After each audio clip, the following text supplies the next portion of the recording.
It's time for the Left of Lansing Friday Short with Pat Johnston. Here's the Friday Short for January 31st of 2025. There's so much news happening each and every day that it's near impossible to keep up to date with what dear leader Trump and his MAGA Republicans have done or are doing, but I want to draw your attention on something that happened here in Michigan this week, and it exemplifies what MAGA Republicanism is all about. Calvin Robinson, a Grand Rapids priest with the Anglican Catholic Church, was removed of his position by the church for mimicking a gesture Elon Musk recently made that looked to most sane people out there like a Nazi salute. As Robinson concluded his remarks at a national pro-life summit in Washington, D.C. last week, he copied Elon's patting of the heart and then holding his arm straight out with his palm down. Now, Robinson's gesture drew raucous cheers and laughter from the crowd, who just loved watching a man of faith mimic a Nazi salute. Now, I'm not a church-going guy myself, and in fact, I'm agnostic, but from my reading and studying of Christianity, I didn't really get the impression that Jesus would have been cool with Nazis. I also kind of learned that message from Raiders of the Lost Ark.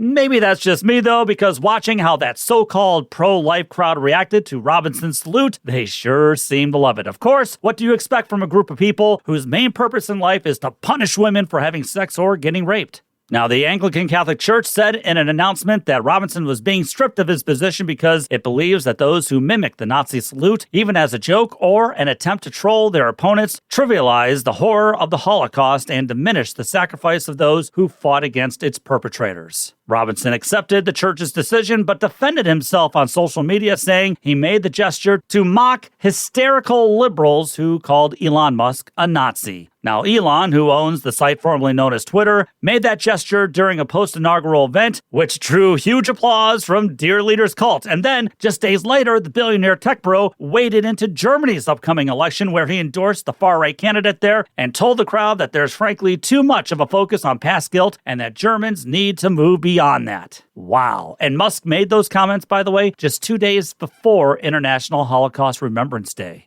But that's who's basically the vice president, if not the shadow president in the White House, and we wonder why dear leader and his cult reflexively blame anti-discrimination policies for whatever is wrong in the country, including the tragedy involving the Army helicopter crashing into a commercial jet in Washington, D.C., where there were no survivors. Musk and MAGA believe that the cult will always blame people of color or disabled people or the working class in general before believing the truth that Musk told the FAA administrator to resign, which he did when dear leader was inaugurated and no replacement had been named when the crash happened.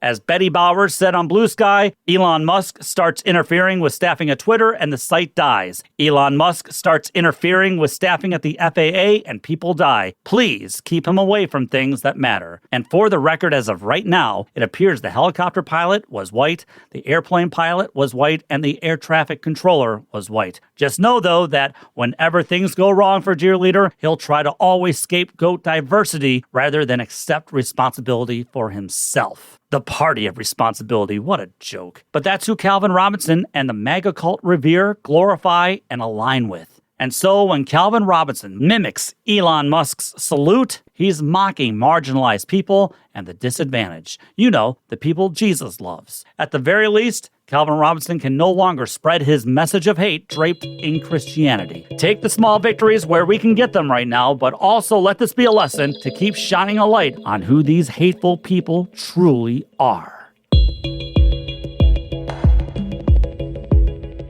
leftoflansing@gmail.com is my email. Subscribe to the show wherever you get your podcasts and subscribe to us on YouTube. And check out this week's episode featuring Michigan environmental activist Peter Sinclair. Take the battle to them.